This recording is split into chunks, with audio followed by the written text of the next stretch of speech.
Hi guys, welcome to Planet E. We'll continue our discussion with functions. Please make sure you have watched the first part of this video. In case you haven't, watch that first before continuing with this part. All right, we'll get going. We'll discuss some more types of functions in this video. We'll see what are even and odd functions to start with. Okay, so as you can see on your screen, there are two different types of graphs, right? I'm sure you have seen this graphs before. So the one that you see on the left hand side is for cos x.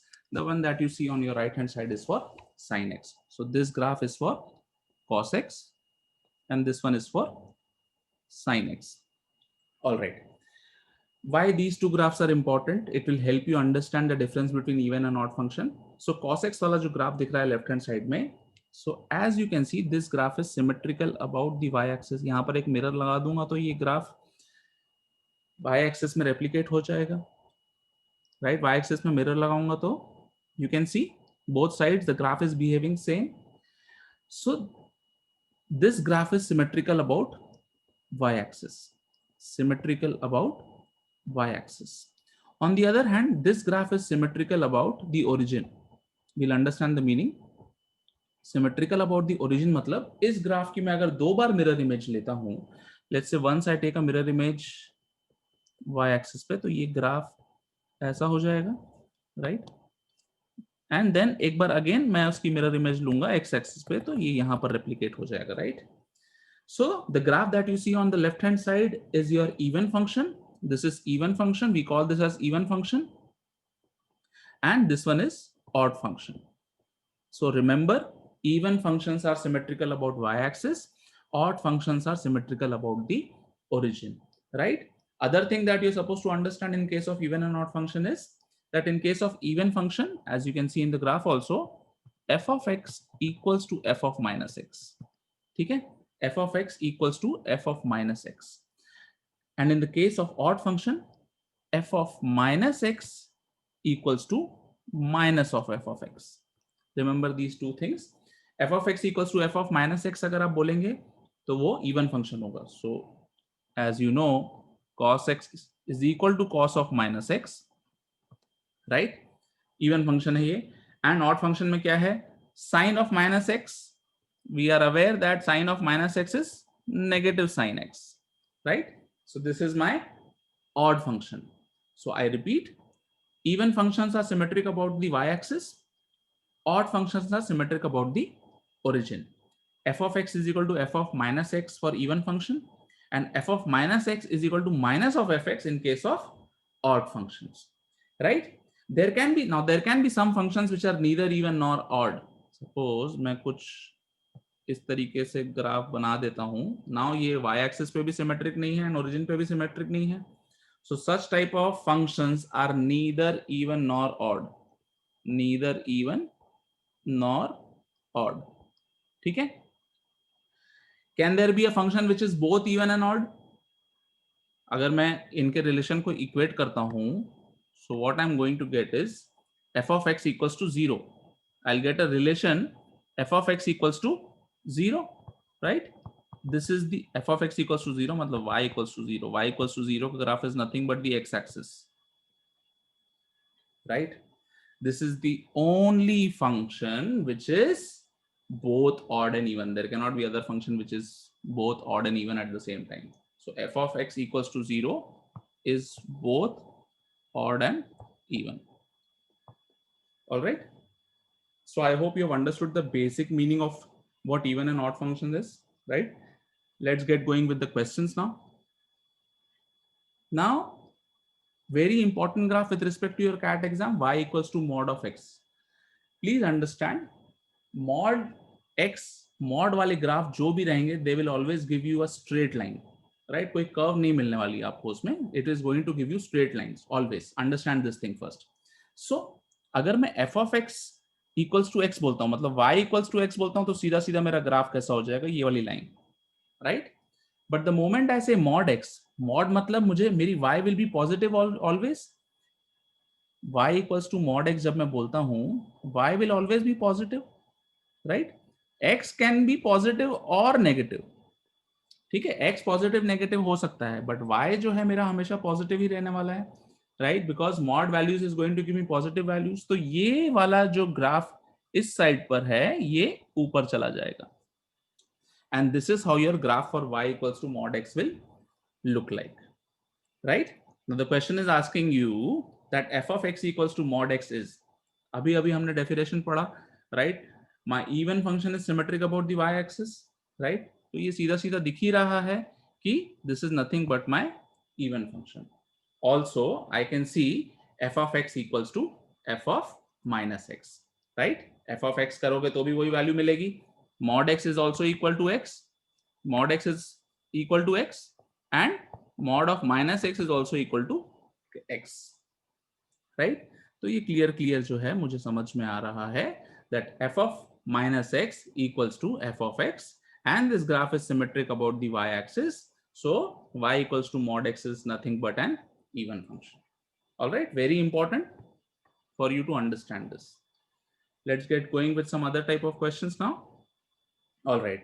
The number of integral solutions of the equation mod x plus mod y equals to 10 is. There is another related question, which is the next question. Find the area of the region bounded by the graph mod x plus mod y equals to 10. So we'll see different ways in which we can solve such questions, right? Typical exam type questions, expect such questions in your exam. Let's see, what can be the approach. Now mod x plus mod y equals to 10 जब आप बोलते हैं, so उसको अलग अलग तरीका है लिखने का. I can write it as x plus y equals to 10. There are 4 different ways in which I'll write it. Other way can be x minus y equals to 10, minus x minus y equals to 10, या फिर minus x plus y equals to 10, right? Now मुझे integral solution पूछ रहा है, सो integers चाहिए मुझे. सो अगर मैं आपको सिर्फ एक इक्वेशन लेकर के एग्जांपल बताऊं, x plus y equals to 10, for you to understand properly, x can take 0, y can take 10, x can take 1, y will take 9, and so on till x will take 10 and y will take 0. So कितनी values हो गई total? 11 values हो गई.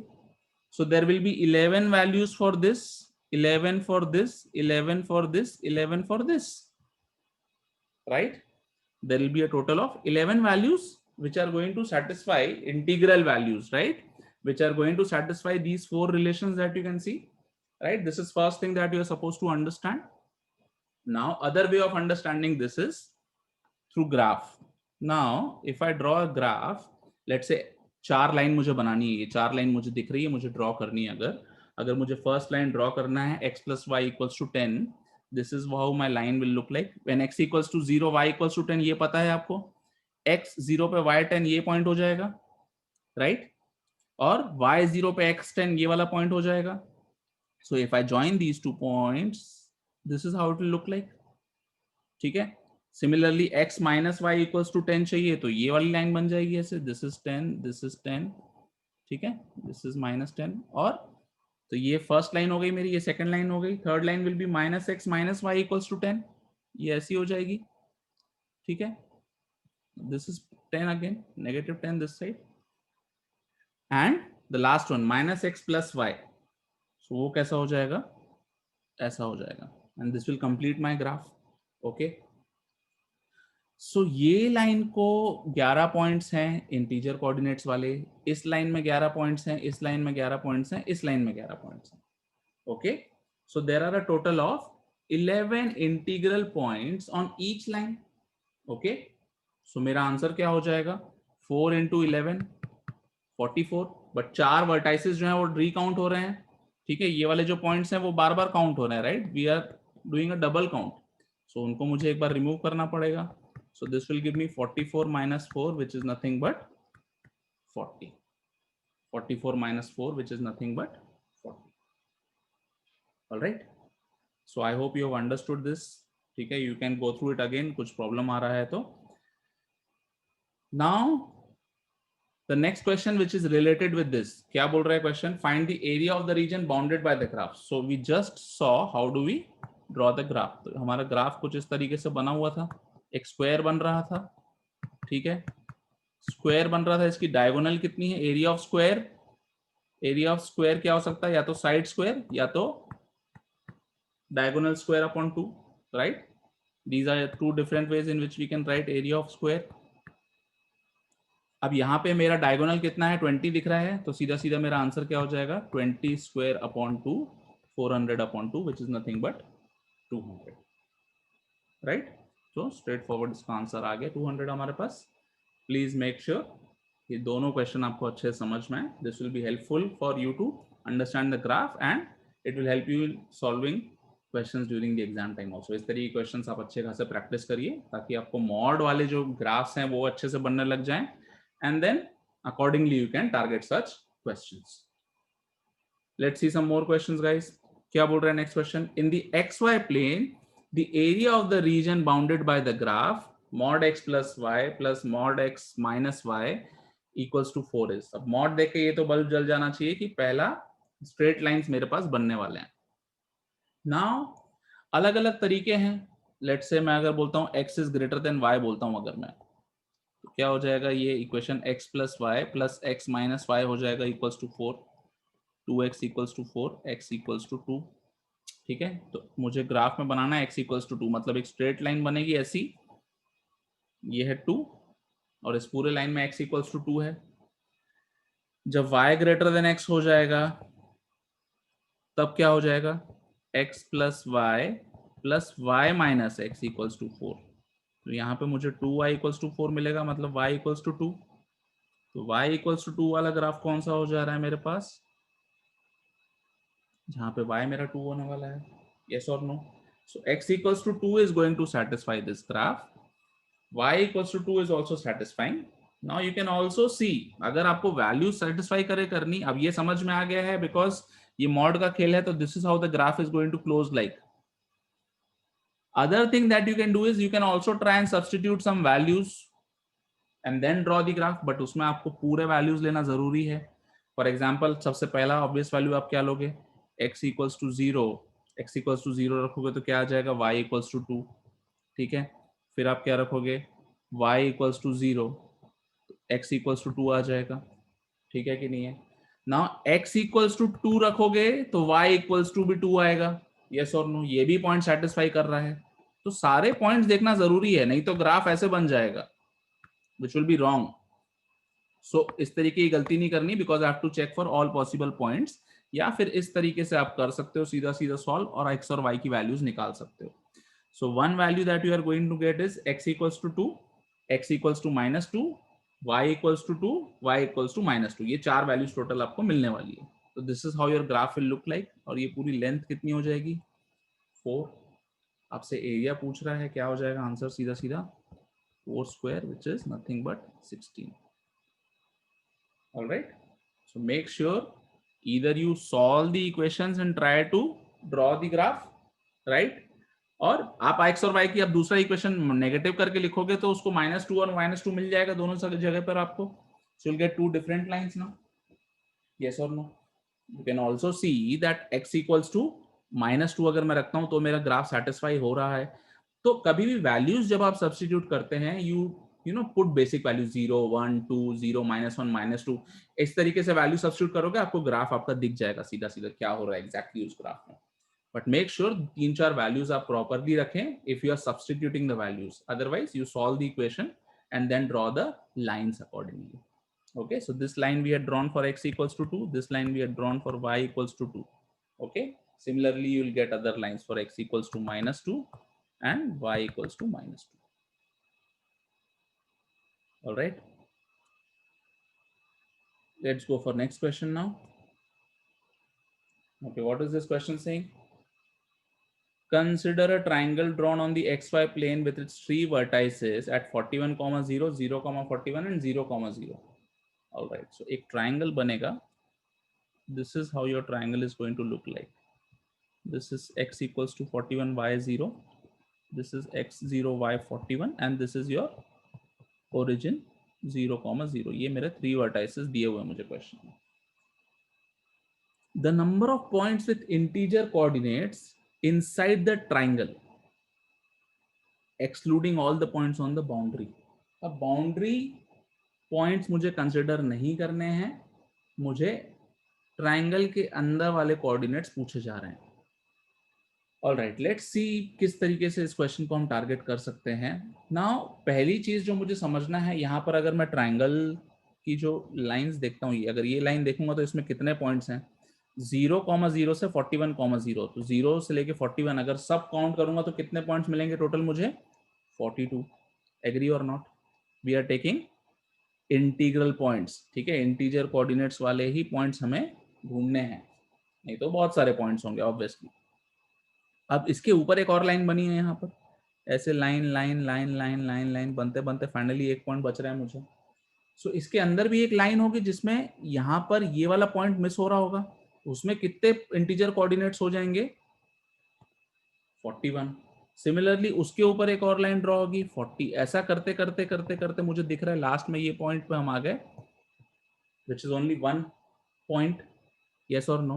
Now this is summation of natural numbers that you can use, sigma 1 plus 2 and so on till 42. Sum of natural numbers is given by n into n plus 1 by 2.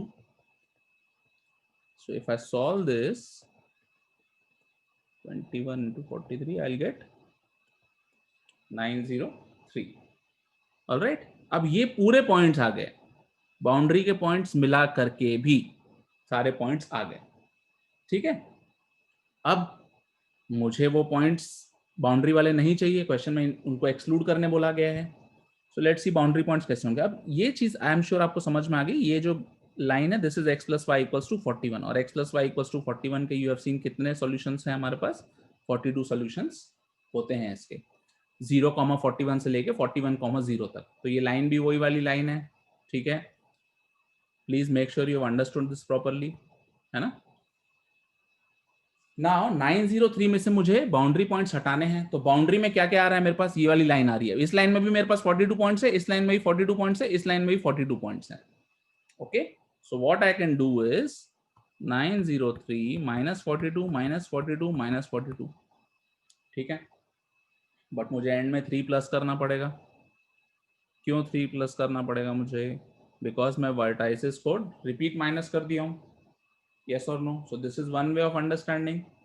So I will add 3, जो मैं repeat minus कर दिया हूं तीनों vertices को, उसको एक बार normally add करने के लिए। This will give me how much, 780। या ऐसा भी सोच सकते हो, 903 आपके पास टोटल पॉइंट्स थे, पहले ये वाले मैं 42 पॉइंट्स रिमूव कर देता हूं, फिर उसके बाद मैं इस लाइन के 42 पॉइंट्स रिमूव करूंगा, तो एक रिमूव कर चुका ऑलरेडी, तो बचे हुए 41 माइनस इस लाइन के 42 पर ये और ये दोनों कंसिडर कर चुका हूं, तो बचे कितने, 40। You are going to get the same answer, right. So correct answer to this question is 780। So make sure integer coordinates क्या है आपको समझ में आ रहे हैं अच्छे से। ये पूरा अगर स्क्वायर होता था एज इट इज, ये ट्राइंगल को अगर मैं स्क्वायर कर दूं तब क्या होता था, लगाइए दिमाग, सोचिए क्या हो सकता है, पूरा स्क्वायर में डबल हो जाएंगे ऑब्वियसली मेरे पॉइंट्स, राइट। सो वो थोड़ा सा आप खुद का दिमाग लगा के प्रैक्टिस करिए अच्छे से। Alright, so such type of questions are expected in exam, and ये इनफैक्ट आए हुए क्वेश्चंस में से ही मैंने पिकअप किए हुए हैं ये वाले क्वेश्चंस। तो मेक श्योर आप इस चीज को अच्छे समझ जाएं। इनफैक्ट लास्ट फ्यू ईयर्स के क्वेश्चंस अगर आप उठा के देखेंगे तो मेजॉरिटी ऑफ द क्वेश्चंस जो हैं graph related, that is based on mod वाले ग्राफ। सो इस टाइप के क्वेश्चंस आ सकते हैं, या जो प्रीवियसली हमने डिस्कस किए हैं मॉड वाले, इस टाइप के क्वेश्चंस आ सकते हैं, right. So please make sure you have understood this properly. If need be you can go through the video again. So thank you so much for watching, guys. Have a good day.